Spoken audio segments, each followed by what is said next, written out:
Hey y'all, it's Linda. It is Wednesday, March 11th, 2020, and I am feeling a lot better.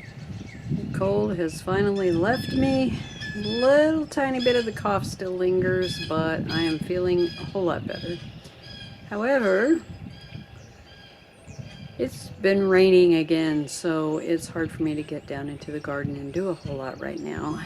So, haven't gotten any tilling done, but I do have some things to show you, so let's go see what's happened around my quirky quarter acre this week.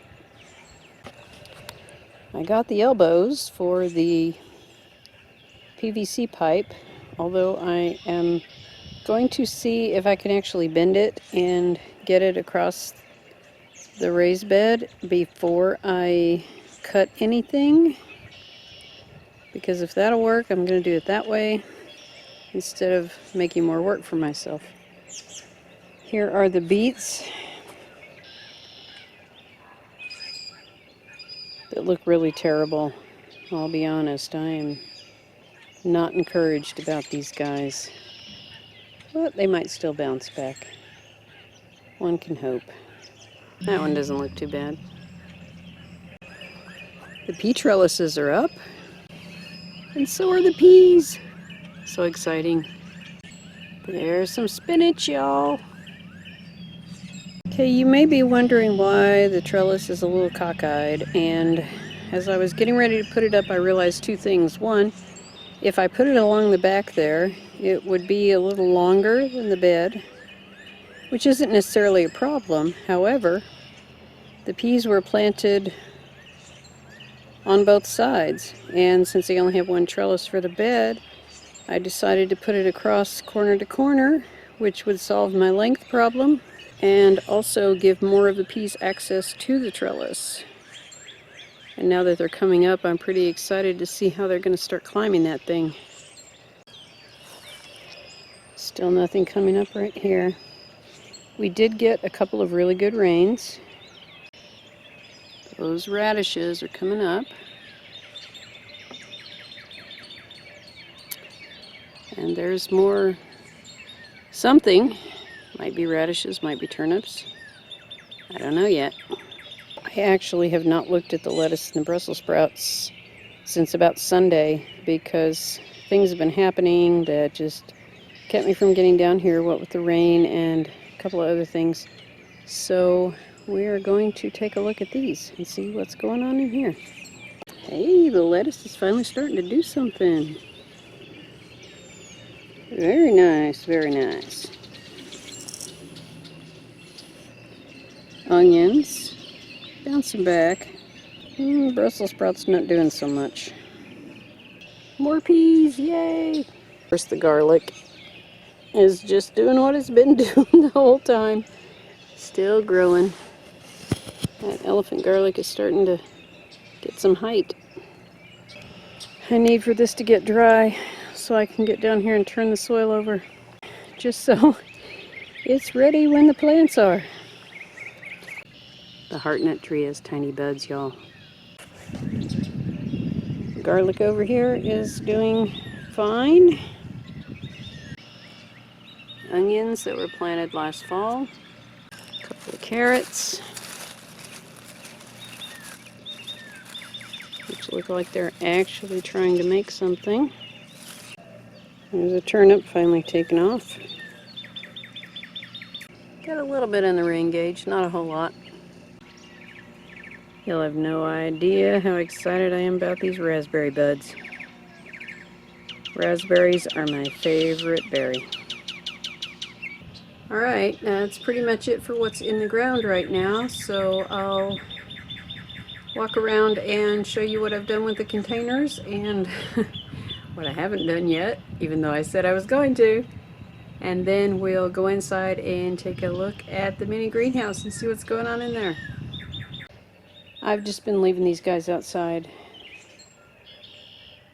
They were not doing well inside, and they're not doing so well outside either. So I'm at the point where I may just put them in the ground to see what happens, or I may toss them out and let them become compost. I'll have to think on that, but tomorrow it's supposed to be warmer, so if it's not raining, I will get out here and do that.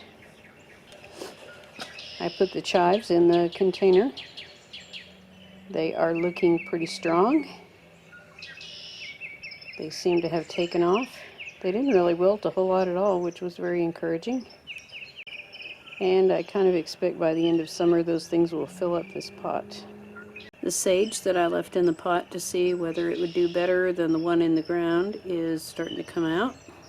The mint is filling in nicely. And no, I still haven't trimmed off those dead things, even though I said I was going to. Some green onions I set in there, also to see if these do better than the ones in the ground. And this wild, colorful catnip. I have no idea why it looks like that on this side, but this is coming out really nicely, and it's filling in. And no, I haven't trimmed all that off either, so that's still on the list of things to do. Yeah, how big these wild onions are getting. They are everywhere. These flowers are making good growth. They should be blooming pretty soon. This rose bush is probably the best looking one out of the whole row, and I need to get out here and feed these guys. This bed is still on the project list too, but I'll have to go get some compost and soil so I can fill that in. This was my other container project that I did this week.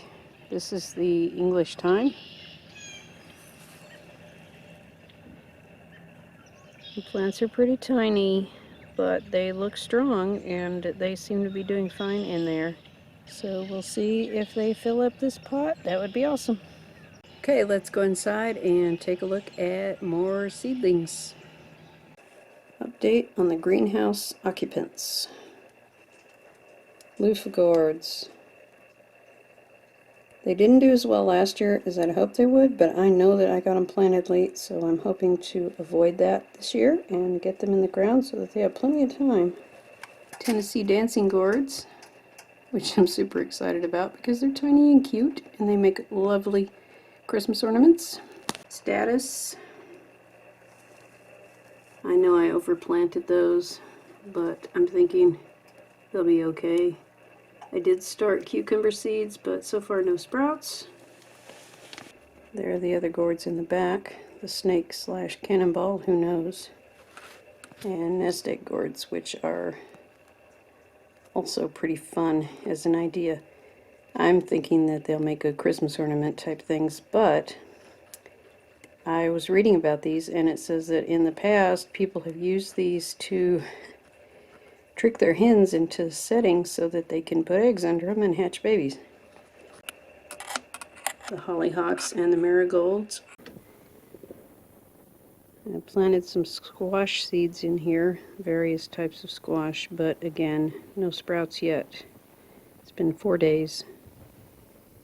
I'm not terribly worried. I potted up some of the tomatoes that I had started. There's a rosella, a pink bumblebee, cosmic eclipse, which is one of those from Baker Creek that has all the crazy colors on it. You might have figured out by now that I really like gourds. And the rest of the tomatoes, which are actually sprouting at about 50–60%. I planted 2 or 3 seeds in each cell, and then I'm hoping to be able to pot those up a little bit once I get the trays outside emptied out again, so that these guys will have more room to grow. But they're not getting too leggy, which I was concerned about, and some of them are getting nice tree leaves. On the last shelf down here, there are the microgreens, which we'll eat pretty soon.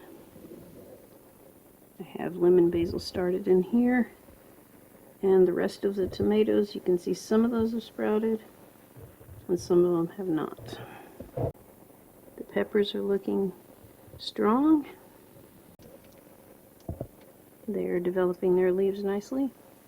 I'll probably give these guys a shot of fertilizer pretty soon.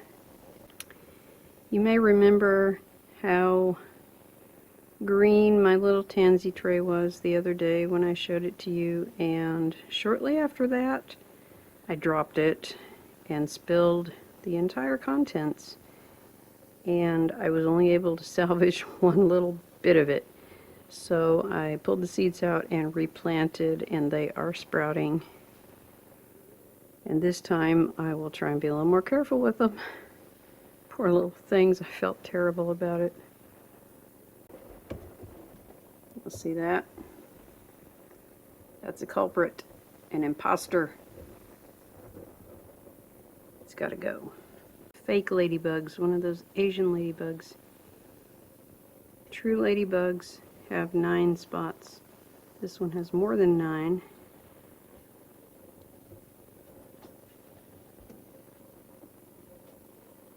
And it's no good. We've been finding these in the house all winter, here and there, 1 or 2. So I'm working on cleaning up the plants here, cleaning up the shelf,